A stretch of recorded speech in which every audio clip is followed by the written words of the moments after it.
dosa besar yang berikutnya, dosa besar yang ke-67. Al-kabiratu sabi'atu wasitun al-mutaffif fi waznihi wa kailihi. Dosa besar yang ke-67 adalah mengurangi sedikit timbangan ataupun takaran. Ini juga merupakan dosa besar. Mengurangi timbangan atau mengurangi takaran. Bahkan ada suatu kaum yang diazab oleh Allah gara-gara mengurangi timbangan. Karena sukanya mereka itu mengurangi timbangan, mengurangi takaran, Allah azab kaum tersebut. Mereka adalah kaumnya Nabi Shu'aib, ya. Kaum Nabi Shu'aib, Madian. Negeri Madian yang mereka sukanya mengurangi timbangan, curang dalam berjual beli, maka Allah Subhanahu wa taala menyiksa mereka. Allah sebutkan dalam banyak ayat, di antaranya dalam surat Hud ayat 84, wa ila madyana akhahum syu'aiba, dan kepada negeri Madian saudara mereka Syu'aib, Nabi Syu'aib yang Allah utus untuk mereka. Apa dakwanya Nabi Syu'aib? Qala ya qaumi ibudullaha ma lakum min ilahin ghairu. Wahai kaumku, sembahlah Allah. Ma lakum min ilahin ghairu. Tidak ada sesembahan bagi kalian, tidak ada Tuhan bagi kalian selain daripada Allah. Jadi ini menunjukkan dakwah seluruh para nabi itu adalah tauhid, mengajak kaumnya untuk menyembah Allah saja dan tidak boleh berbuat kesyirikan.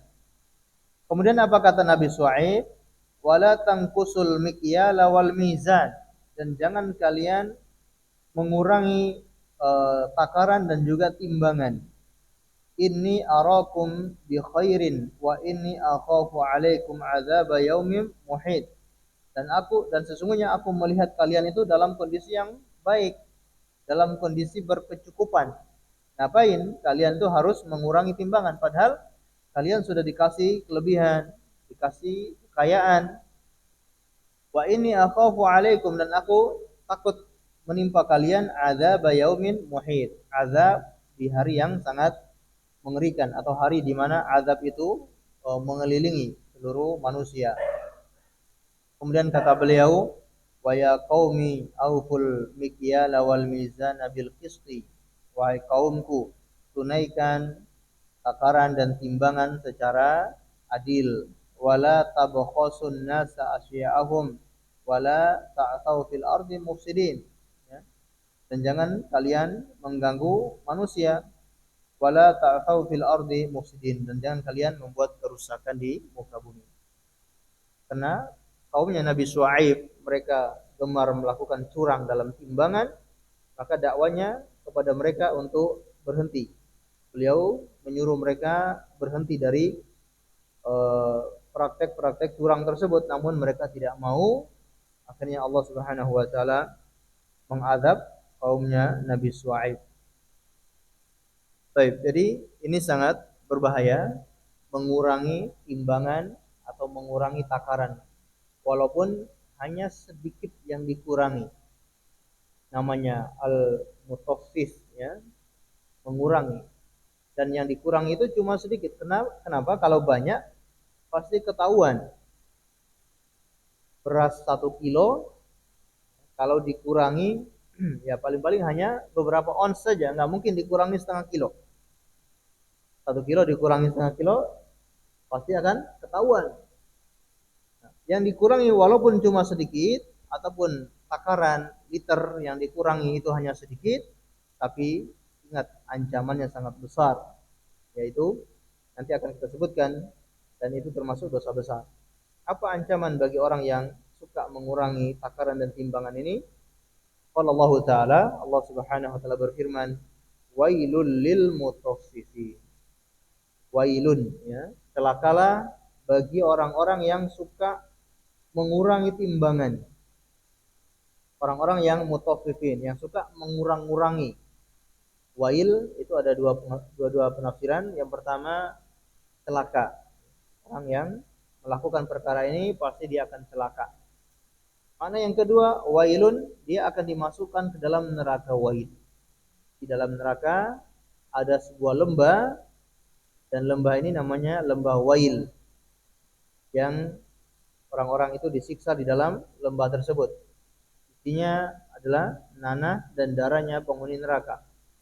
Penghuni neraka dipanggang di atas api neraka hingga keluar minyak-minyaknya, keluar nanahnya, keluar darahnya, dan itu mengalir dan menampung di neraka Wail. Dan itu panasnya luar biasa dan akan disiksa orang-orang yang mengurangi timbangan di dalam neraka Wail tersebut. Sebagaimana kita ketahui bahwa di dalam neraka juga ada gunung-gunung, begitupun juga ada lembah-lembah. Kata Allah Subhanahu wa taala dalam surat Al-Mudaththir, sa'urhiquhu sa'uda. Kami akan menyiksa mereka dengan dakian yang sulit. Penghuni neraka sebagian disiksa dengan mendaki gunung-gunung yang ada di dalam neraka. Kalau kita mendaki gunung yang ada di dunia, yang kita pegang batu-batu yang dingin, batu-batu yang tidak panas. Tapi kalau di neraka, gunungnya gunung api, batu-batuannya batu-batu yang panas, di mana bisa megang batu-batu tersebut.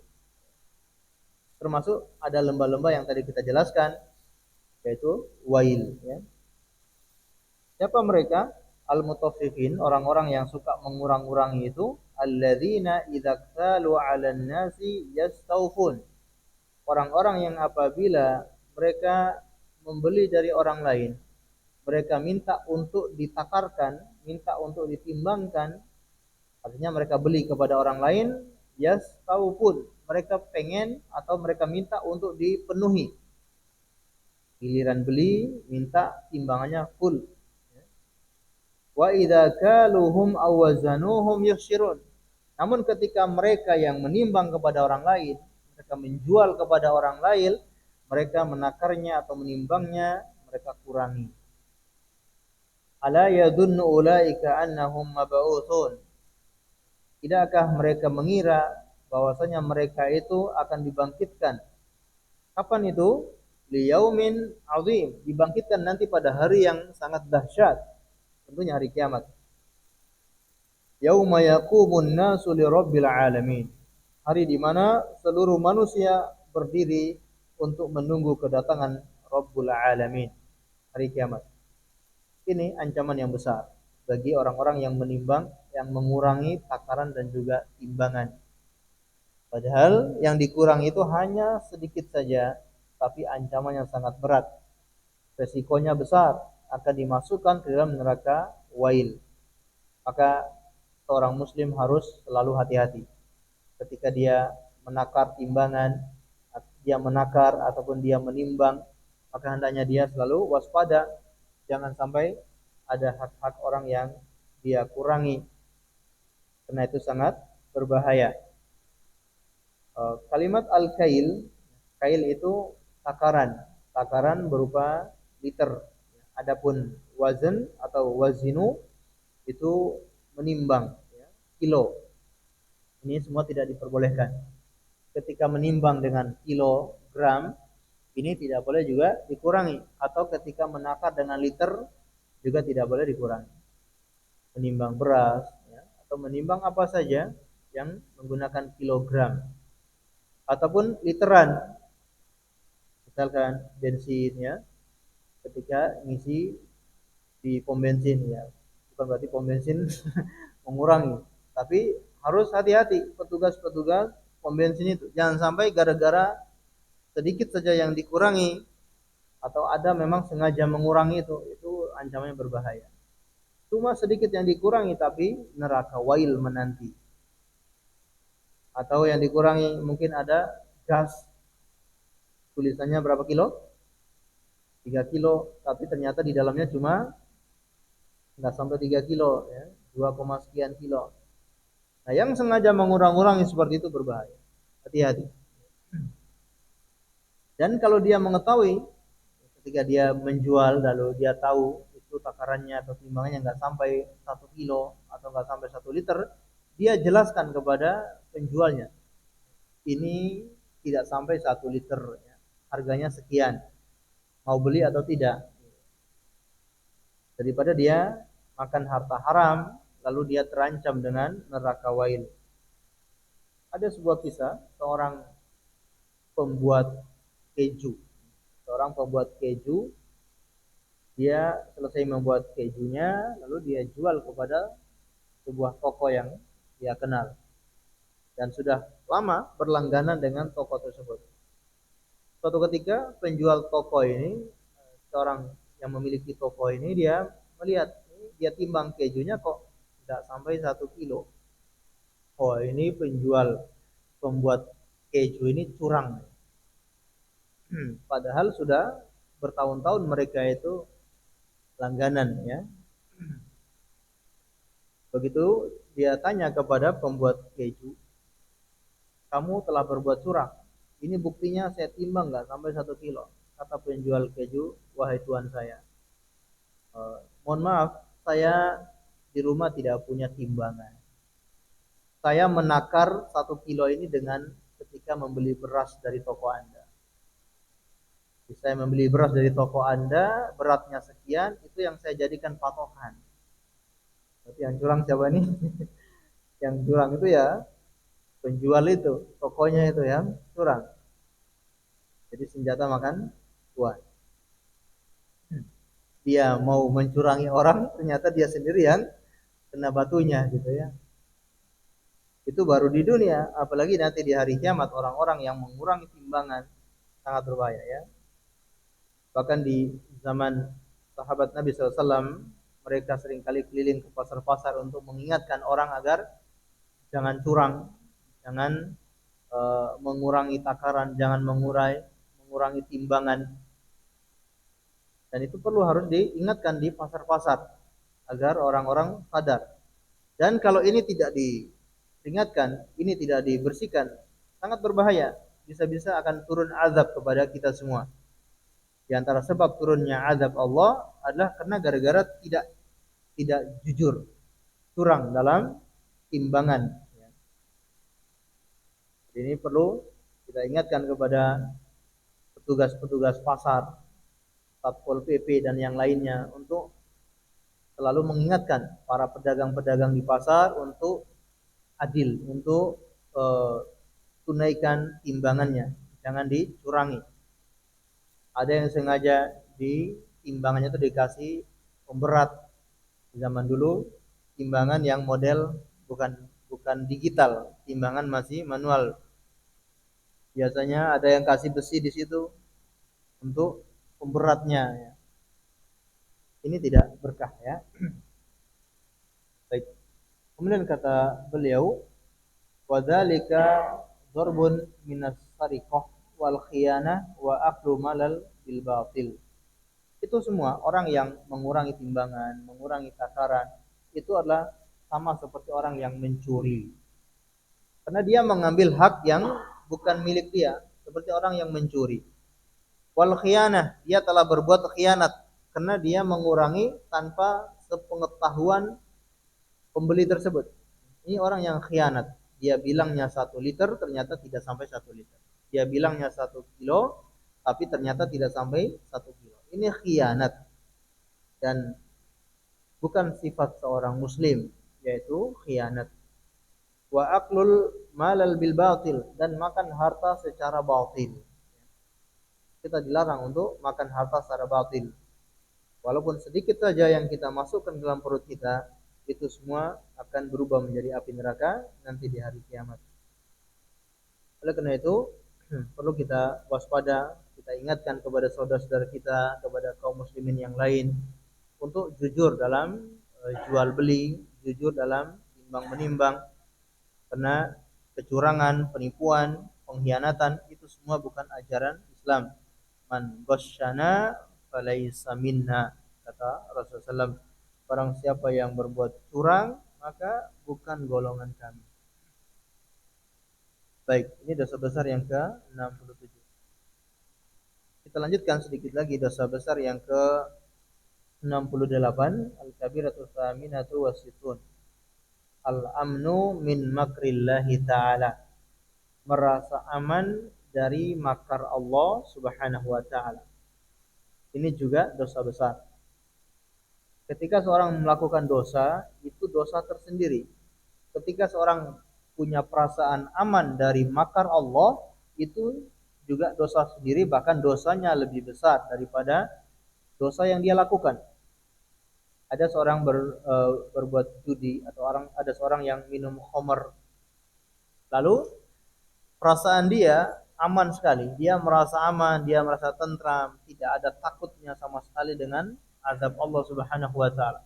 Maka perasaan seperti itu dosanya lebih besar daripada minum khamar itu sendiri. Di dosanya double. Dosanya minum khamar, kemudian dosa dia merasa aman dari azab Allah Subhanahu wa taala. Seorang muslim dia tidak merasa aman dari azab Allah Subhanahu wa taala. Qala Allah taala fala ya'manu makrallahi illal qaumul khasirun. Maka tidak ada yang merasa aman dari makar Allah kecuali kaum yang rugi. Kalau orang yang merasa aman dari makar Allah, ujung-ujungnya dia akan rugi, dia akan menyesal. Ketika berbuat dosa kemudian tidak diperingati oleh Allah, dia terus berbuat dosa, masih merasa aman, tidak ada rasa takutnya, dia terus melakukan dosa itu, dan pada akhirnya Allah mewafatkan orang itu di atas maksiat tersebut. Betapa menyesalnya, ya, belum sempat bertobat ternyata sudah meninggal dunia. Ini pasti akan mendapatkan kerugian yang besar. Maka di sini kata Allah, fala ya'manu makrallahi illal qaumul khasirun. Tidak akan aman dari makar Allah kecuali orang-orang yang pasti rugi. Waqala ta'ala, hatta idza farihu bima utu akhadnahum baghtah. Sampai apabila mereka senang dengan apa-apa yang kami berikan kepada mereka, akhadnahum baghtah. Kami menyiksa mereka tiba-tiba. Dikasih kelapangan, dikasih kemudahan, mau ini mudah, mau buka usaha ini gampang, mau bisnis ini mudah, untungnya besar, tapi tetap di dalam kemaksiatan, tidak pernah ada rasa takut sama sekali.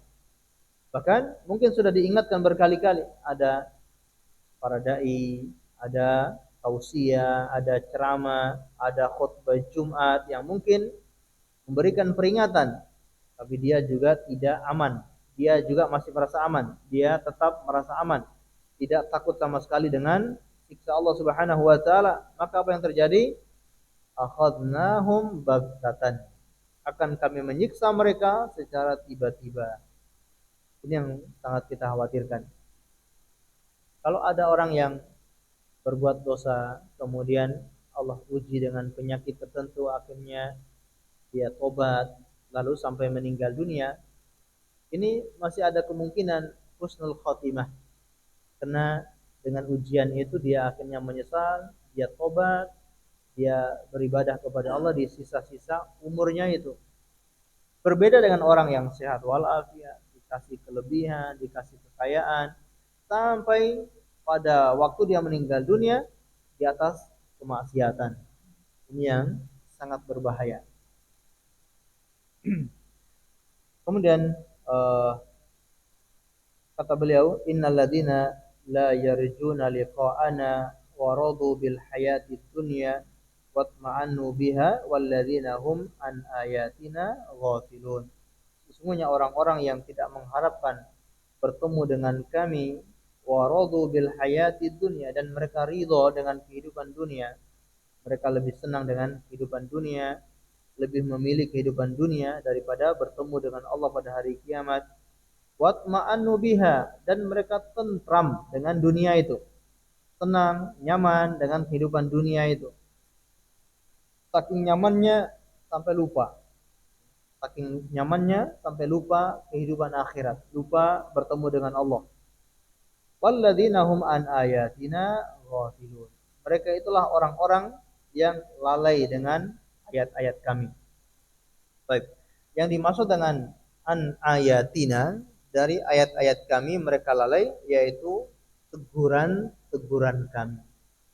Allah Subhanahu wa taala tidak akan mengazab suatu kaum tanpa ada peringatan. Biasanya Allah sudah kasih peringatan-peringatan. Allah utus para nabi untuk memberikan peringatan, untuk mendakwai orang-orang yang dolim tersebut, orang-orang yang lalai tersebut didakwai, diingatkan. Atau ketika para nabi sudah tidak ada, masih ada pewaris-pewaris para nabi, para ulama yang mengajarkan ilmu kepada manusia, memperingati manusia dari ancaman-ancaman Allah agar manusia jangan lalai dari kehidupan dunia. Dan pewarisnya para ulama, orang-orang yang senantiasa mendakwakan ilmunya para ulama, para kiai, para ustadz, para muballigh, mereka selalu menyampaikan teguran-teguran. Tapi orang-orang yang tidak mengharapkan bertemu dengan Allah, mereka ghafilun, mereka itu lalai. Hal ini sebagaimana Allah kisahkan tentang Fir'aun. Allah kisahkan tentang Fir'aun, bagaimana Allah memberikan peringatan, Allah memberikan ayat-ayatnya, tapi Fir'aun tetap lalai sampai Allah mewafatkannya dan dia di atas kekafiran. Kata Allah Subhanahu wa taala dalam surat Yunus ayat 91 dan seterusnya, Al-ana wa qad asaita qablu wa kunta minal mufsidin.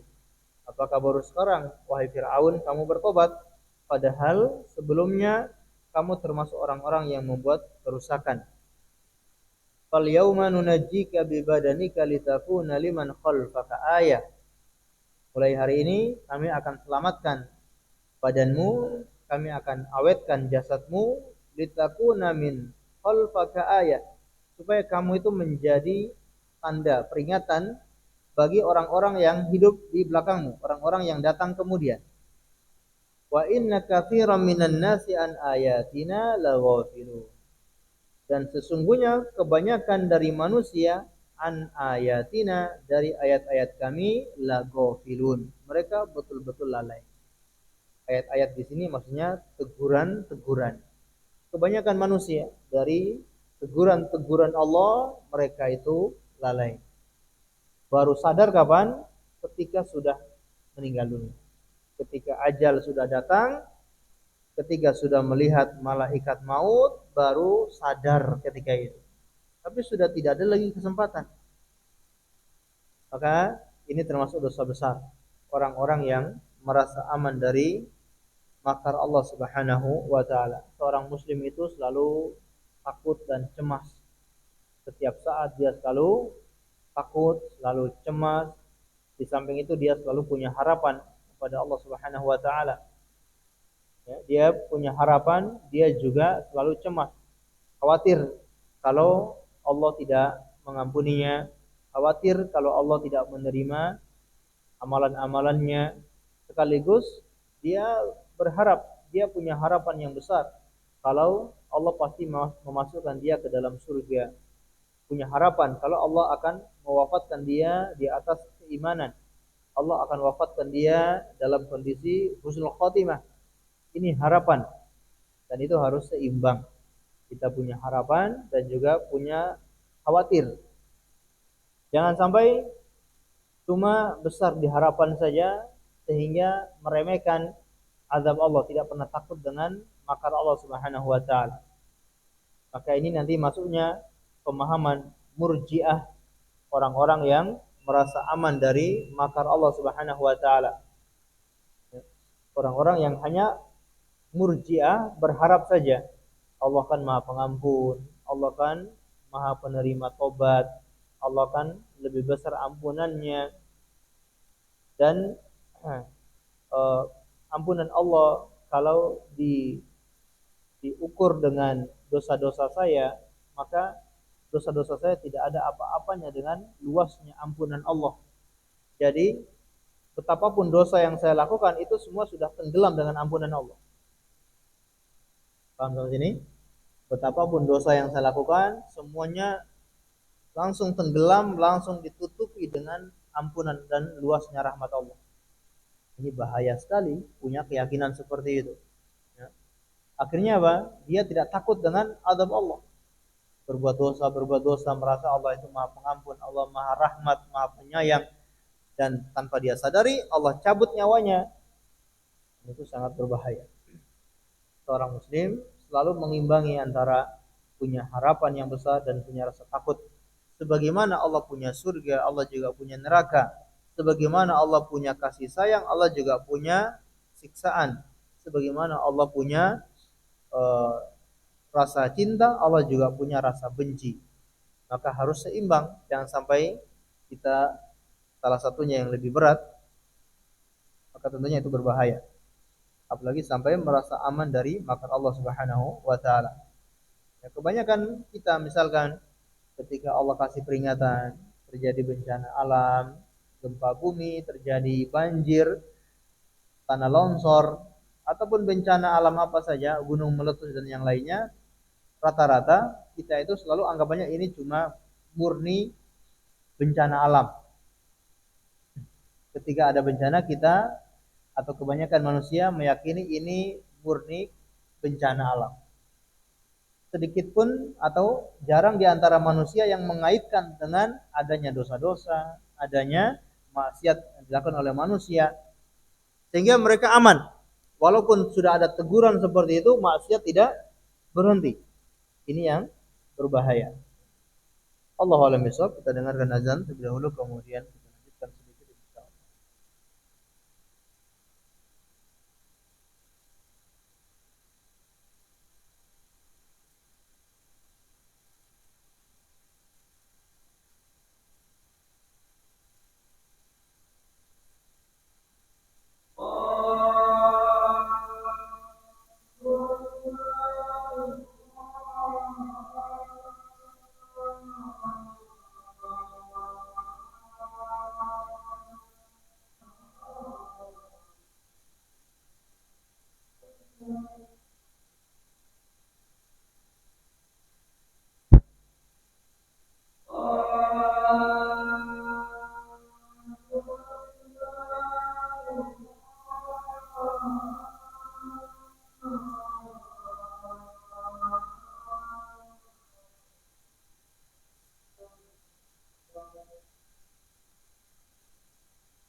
Ma'asyiral muslimin wal muslimat, a'azzani Allahu wa iyyakum.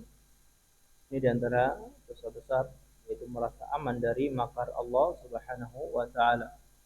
Seorang muslim dan kita semua tentunya pernah terjatuh dalam perbuatan dosa, maka jangan merasa aman dari siksa Allah, dari azab Allah, atau jangan merasa bangga dengan dosa yang kita lakukan. Bisa jadi dengan bangga itu dosanya lebih besar daripada dosa itu sendiri. Kebalikannya, ketika ada orang yang menyesal setelah melakukan sebuah dosa, dia menyesal, kemudian dia takut, dia tobat, itu akan menghapus dosa-dosanya itu, akan menjadi bernilai pahala di sisi Allah Subhanahu wa taala. Karena dengan rasa takutnya itu, dengan rasa harapnya itu, Allah ampuni dosa-dosanya. Berbeda dengan orang yang mungkin bangga dengan dosanya. Saya bisa ini, saya bisa itu, saya bisa korupsi tanpa ketahuan, saya beberapa periode bisa korupsi ini dan korupsi itu tanpa tersentuh KPK sedikit pun.